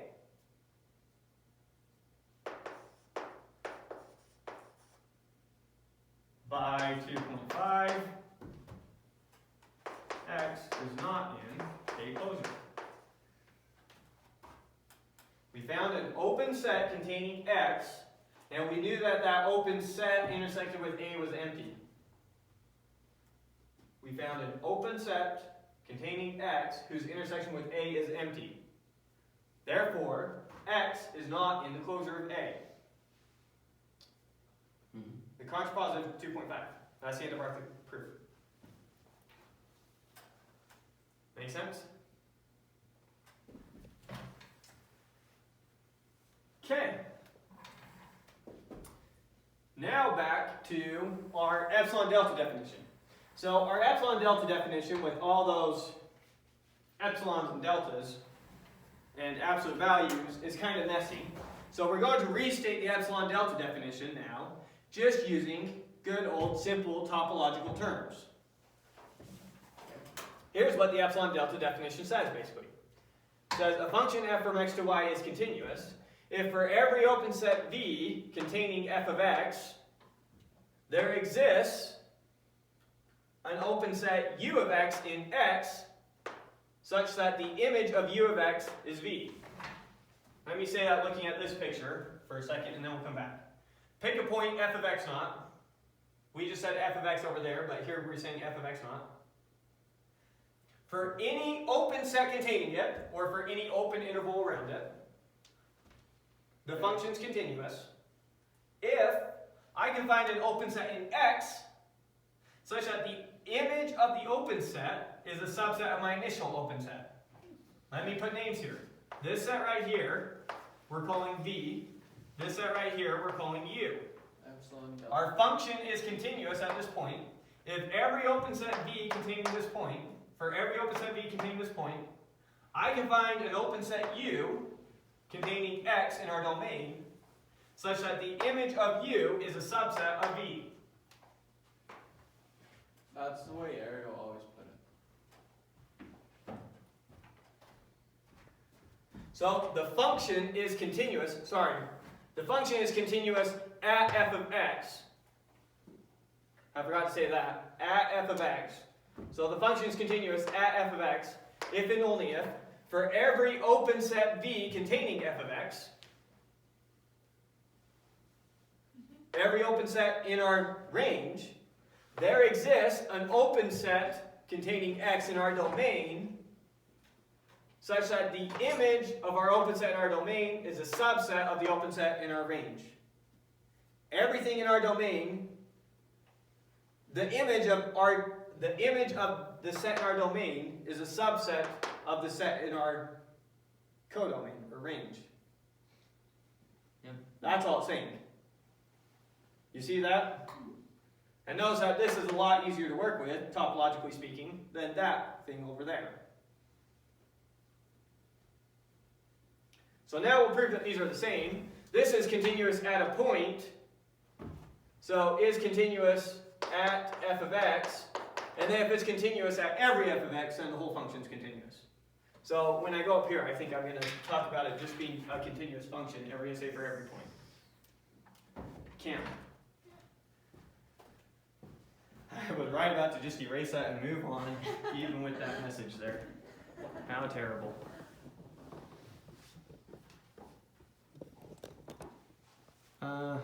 Shoot. Yeah, I might need to kick you. Or maybe we can just come right in between. Nope. I've got to kick you. Is it Emma or Leah? Leah. Unless you're good sitting there. I thought you were saying Emma was. No. Let me scoot it one more inch. Yeah, you can see that here. Okay, that should be fine. Okay, move the camera. Check.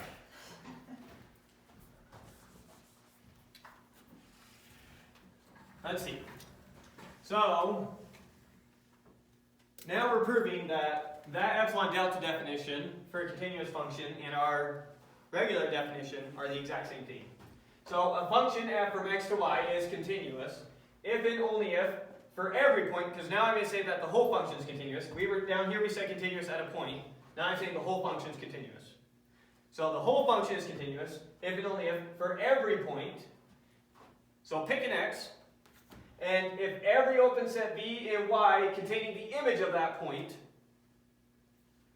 we can find a neighborhood of x in the domain such that the image of that neighborhood is a subset of our initial open set.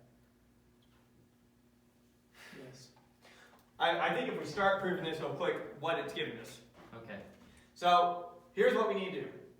Well, first let's go the first way, and maybe that will help you quick. The first way is it's continuous. So assume f is continuous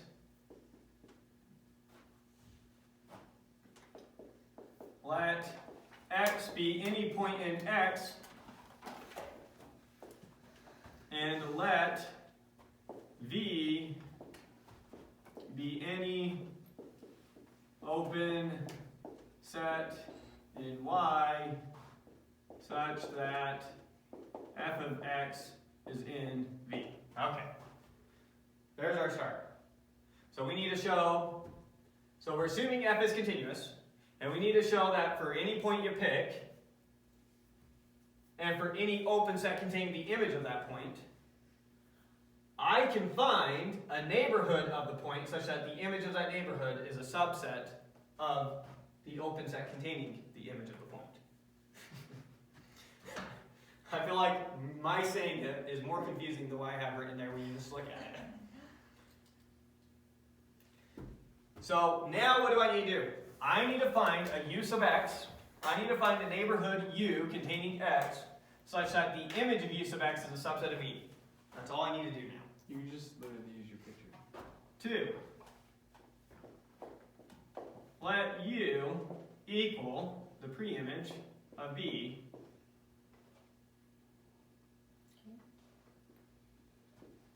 And note, x is in u. Right? Yeah. So u is an open set in x, in big X containing little x. So it's a neighborhood of little x.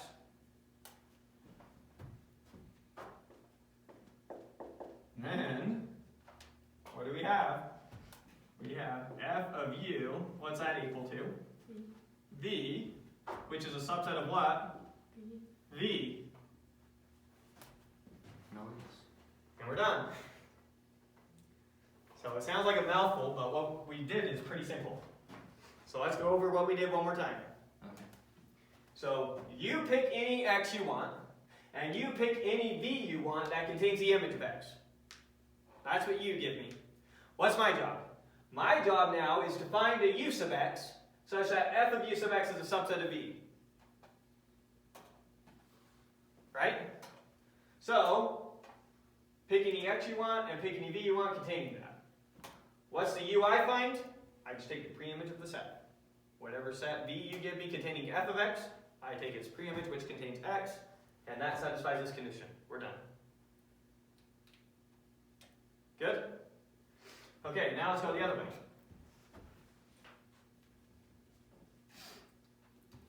4. Now we're going to assume, maybe we'll still, how do I want to do this? If I'm going to show that a function is continuous, I need to show that the preimage of any open set is continuous. So how do I want to write my assumption so I don't make it really confusing? The preimage of any open set is continuous. Sorry. The preimage of any open To set. show that my function is continuous, I need to grab an arbitrary open set now, and using the fact that for all x and for any open set containing the image of that point, I can find a neighborhood such that the image of that neighborhood is a subset of v. I need to use that now to show that the function is continuous. You with me? Kind of. So maybe we'll just start by, and I'll use, I need to write the assumption down. So, no way around it. Assume for all x in X, and for any open set V in Y containing f of x, comma, there exists u sub x in X such that f of u sub x is a subset of V. Okay, huge mouthful, but now we got our assumption down. And I'm hoping that as I use the assumption, it will make sense what the assumption says. So now I need to show my function is continuous, using that assumption, right? Mm-hmm. Showing that the function is continuous, how do we do that? We grab any open set in the codomain and show its preimage is open and we're done. So let's do that. So let V be any open set in Y. I'm trying to show V's preimage is open and we're done, right? Yeah. 6. Let f of x be any point in V, comma, and observe that there exists u of x in x such that f of u of x is a subset of V.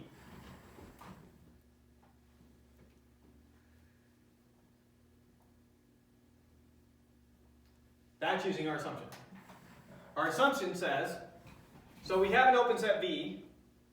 Yeah. Now we know that for any point we pick in that open set, there must be some open set in X containing that point, some neighborhood of X, such that the image of that neighborhood is a subset of V. That's our assumption. Assume that for all X and for any open set V in Y containing f of X, there exists a neighborhood of little x in big X such that the image of that neighborhood is a subset of V. Okay. Right?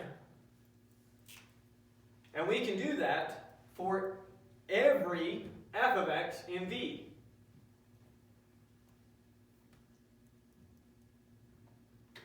How do I want to say this to make it quick the best?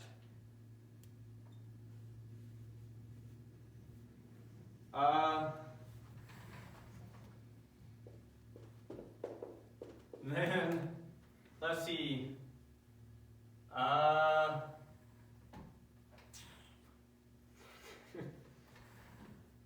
Is this too crazy syntax, right? Then the union of all those f of u sub x's is going to equal V. This is using the union lemma. So for every point in V, I found a set containing that point for every f of x in V, every point in V, every f of x in V, I found a set containing that point that was a subset of V. Yep. Union up all those sets and you get V. So then the preimage of V is the preimage of V. This is now V. Yeah. So the preimage of V is the preimage of V. Okay. That's what I'm going to do. Then the preimage of V is equal to the preimage of a union of f of u sub x's, which is equal to, pull the union out, a union, and then f inverse of f is just going to leave us with u sub x is open.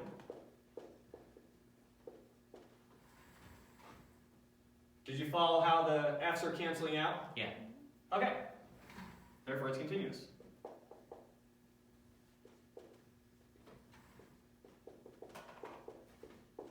We first know that the preimage of any open set is open. Follow that? Good? Move on to the next. Yeah. Okay. Last one that I want to do, because this is the other common definition in calculus. So another common definition in calculus that you get for continuity is a function is continuous if and only if, anytime you have the limit as n goes to infinity of, let's see, in this question we're using x of n.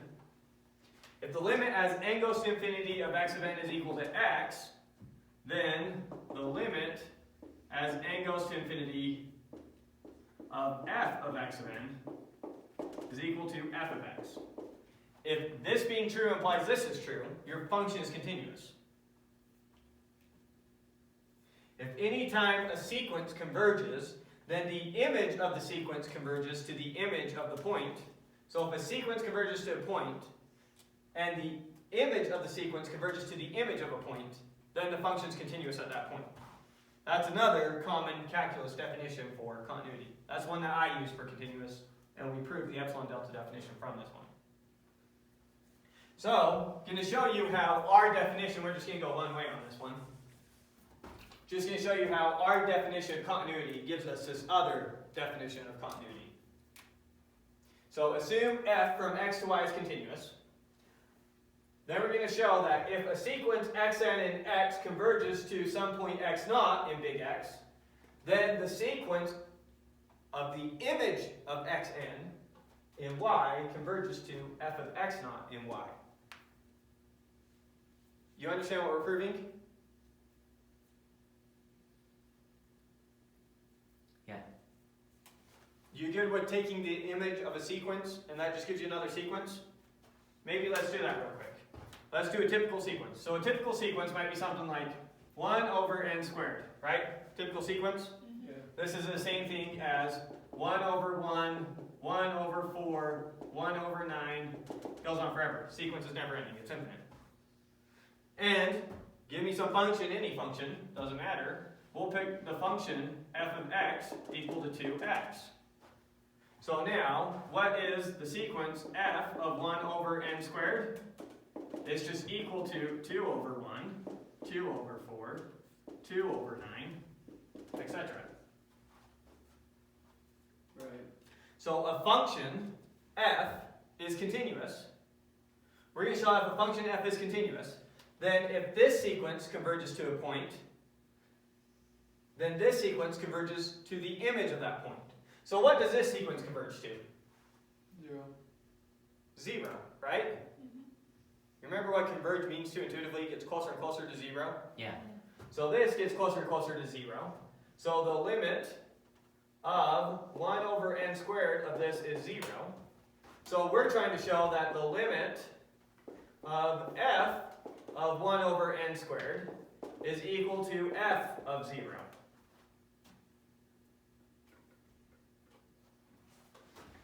If xn converges to x, or if the limit of xn, if a sequence xn converges to x naught, then the sequence f of xn converges to f of x naught.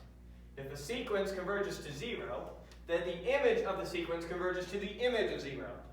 Now we happen to pick a function where the image of 0 is just 0. That's a coincidence. Just because this is 0 doesn't mean that this whole thing has to be 0. We could have done f of 2x plus 1, and then this would have converged to 1 instead. So that was a coincidence. Don't read too much into that. But the point is, if our function is continuous, then this being true implies this is true. Okay. Make sense? Yeah. And this didn't have to converge to 0, we just happened to pick one that converged to 0. Could converge to 10, could have converged to 5, could converge to anything. Good? Okay, so let's prove it. And do we remember in topology what it meant for a function to converge to a point?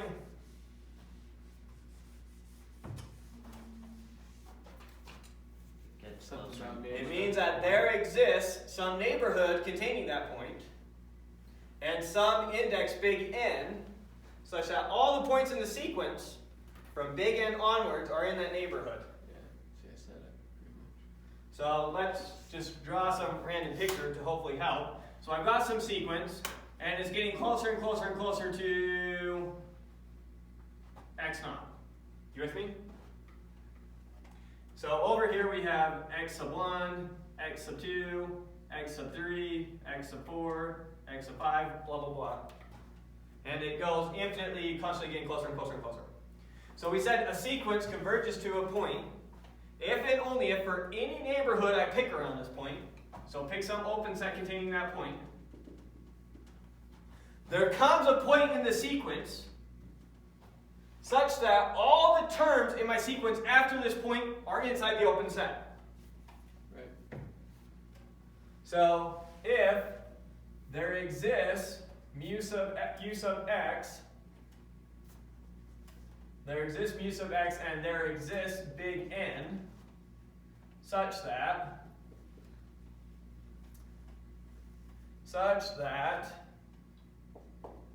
x sub n is in u sub x for all little n greater than or equal to big N. All the terms in my sequence are in that neighborhood of x from some index onwards. And maybe over here it starts at like x10. So then, in that case, our big N here would be 10.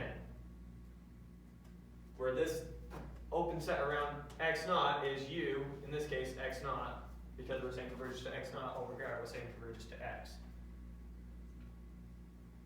Wouldn't it But be? we could just as easily put x naught there. Wouldn't it be for all neighborhoods of x naught? Not just for one? Yes, thank you. Thank you, thank you. If for any neighborhood containing x naught you choose, I can find an index such that all the terms in my sequence are going to be in it from that index onwards. Notice, you can make the neighborhood as small as you want, but there's still always going to be some index I can pick such that from that index onwards, all my terms are inside that neighborhood. It's just the smaller you make it, the bigger you make my index, but I can still always do it. Does that make sense? Good catch. Yeah. Okay. So, let's prove this now. So, 1, let f be continuous, and let xn in x such that the limit as n goes to infinity of xn is equal to x naught in x. You with me? So we're assuming f is a continuous function, and we're assuming that we have some random sequence in x that converges to some random point in x, called x naught. Note what I'm trying to prove is that the limit as n goes to infinity of f of xn is equal to f of x naught. That's what I'm trying to prove. So using my information to try and get there. Good? Yeah. Okay. 2. Since the limit, sorry, calculus notation. Since the limit of xn is equal to x naught, there exists, oh no. Let me think. How do I want to do this?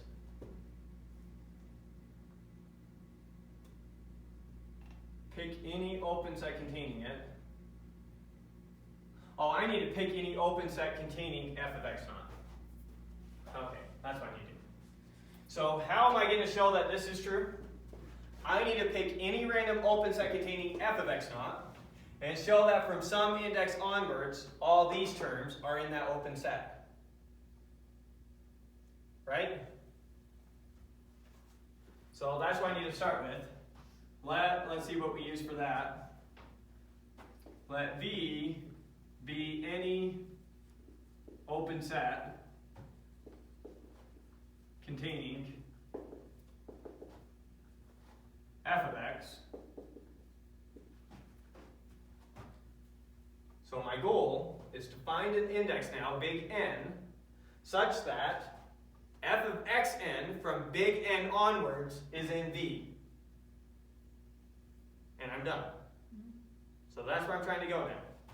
So let V be any open set containing f of x. And note, x is in the preimage of V. And we'll call it U, is open.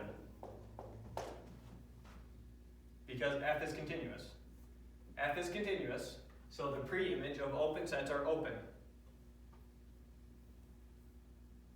So now, sorry, x naught. Because we were talking about f of x naught, right? No, I said f of x, I meant f of x naught. Okay. So let V be any open set containing f of x naught, whatever our sequence converges to. And note that x naught is in the preimage of V, which is an open set in x. right? Now, since xn converges to x naught, what do I know?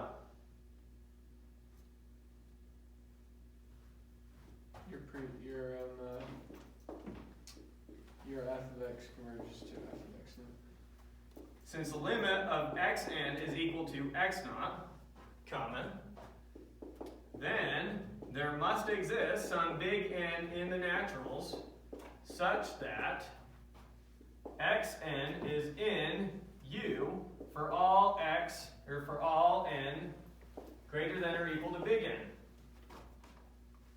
That's what it means to converge.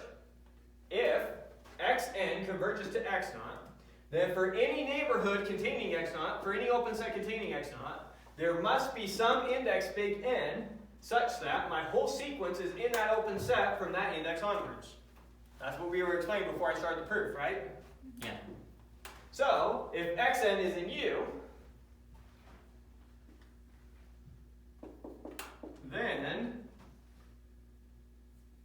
f of xn is, maybe say this to help make it real clear. Note, xn in U is logically equivalent, we'll just do implies, that's all we need. Implies f of xn is in f of U, which is exactly what v is. Right? Anytime xn is in U, f of xn is in f of U, which is what v is. Notice we defined U to be the preimage of v, so v is the image of U. Yep. Okay, so then we're done, right? 5. Then f of xn is in v for all n greater than or equal to n, which gives me that the limit of f of xn is equal to f of x naught. And we're done. That's exactly what we were trying to do. We were trying to find the index big N, and we found it. It's the same index that we used in the domain to show that xn converges to x naught. That makes sense? All right. Okay. These next 3, I'm not going to prove. I was afraid that we'd run out of time. I just wanted to make sure that they made sense, and then we'll call it. So, next theorem, if we have f from x to y is continuous, then that's the same thing as for every closed set in y, its preimage is also closed. So a function is continuous by definition if the preimage of open sets are open. This next theorem proves that a function is continuous if and only if the preimage of closed sets are closed. So it's like a contrapositive. Kind of. But no, Right. because not open and closed are not the same thing. So it's almost the exact same definition as continuity, except for now preimage of closed sets are closed. So now we know that the preimage of open sets are open, and we know that the preimage of closed sets are closed when the function is continuous. That's what this gives us. You with me? Yeah. And that one's not that hard to prove. You just use the fact that if a set's closed, its complement is open, therefore the preimage is open, therefore the preimage of the closed was closed. Not hard. This one is saying that if x is a continuous function and g is a continuous function, then their function composition is still continuous. So when you compose continuous functions together, it's still continuous. That was pretty intuitive. You take the preimage of something in z, and that's open in y, and then take its preimage again, is open in x. Okay, we just better show that the preimage of things open in z are open in x when you use those functions. The last one. Let x be a topological space and let A and B be closed sets. Okay, this one's a little bit weird. What this is saying, let me draw a picture real quick. So if I have some function across some domain, x, it's closed if and only if, not closed, sorry, continuous. So maybe I'll write these over here and draw at the same time so that we can get a feel for it. So let x be a topological space, here's x, and let A and B be closed sets such that their union is x. So A might be this set, here's A, and B might be this set. They can overlap, but the point is, they're two close sets whose union gives you back all of X. Okay. If F from A to Y, so Y is going to be over here now. Here's our y-axis. This over here was our x. If f from a to y, so if when we map a, we have a continuous function, and if when we map b, we have a continuous function, then when we map all of x, we still have a continuous function. Yeah. So this is something that's particularly useful in calculus, breaking up your domain into known closed intervals. For those of you taking calculus, that's because integration on these closed intervals is really easy. You want nice closed intervals when you integrate. Anyways, I think that one's pretty intuitive though. Yeah. If the function is continuous on this interval, and it's continuous on this interval, it's continuous on this interval. Good? Yeah. Yeah. That's all I'm saying. Okay, those three proofs, none of them are that hard. I just didn't want to take the time to do them because I knew that this class would already be going late. I think all three of those proofs are in the book. Of course, none of you have the book, except you. So that doesn't help. If any of them you want to see, I'm happy to do it. But if you're done, I'm fine with that too. Yeah. We're done? Yeah. Okay. Alright, so we'll call it there. Next week, we're going to be going over homeomorphisms. So, a homeomorphism now is just a function. It's a bijection. Remember what a bijection is? 1-to-1 and onto. Okay. So it's a 1-to-1 and onto function that's continuous, and its inverse is also continuous. So it's continuous both ways. So every open set is mapped to one and only one open set. And the preimage of open set is an open set, and the image of an open set is an open set. Every open set is mapped to another open set. It's called a homeomorphism, and this is the way it's the functions that we use to say that two topologies are somehow the same. If I can create a homeomorphism from one topology to another topology, then we say those topologies are really the same. If I can map every open set here to an open set over here, and the preimage of every open set here is an open set here, so every open set is mapped to one and only one open set, then you can see how those are in some sense the same. And so this is what we meant by a coffee mug. If you go all the way back, a coffee mug and a donut are the same in topology. That's because it's possible to create a homeomorphic function from the coffee mug to the donut. And so anytime you take like a rubber band and you stretch it, pull it, disorient it, you're doing a homeomorphic mutation is one way that you can think about what you're doing. All the atoms, every atom of that rubber band that was touching before you pulled, stretched it, and twisted it is still touching. You didn't change proximity. All the points, all the atoms that were close to each other are still close to each other. All the atoms that were touching are still touching. You didn't break it, you didn't glue other atoms together. All the atoms are still touching, the same atoms that they were touching. All you did was stretch, pull, and disorient the thing. Or not disorient, reorient. Right? Mm-hmm. So that's what we're going to be going over next, homeomorphisms. It's the most important concept in all of topology, how topologies are equivalent. So continuity gets you through the door, and then the next section is just going to be on homeomorphisms. So this one was a lot more dense. The next section, when we go through it, that's going to be more like last time we met, where we're just kind of looking at some nice spaces and trying to establish our intuition for what's homeomorphic to what. Anyways. Very cool.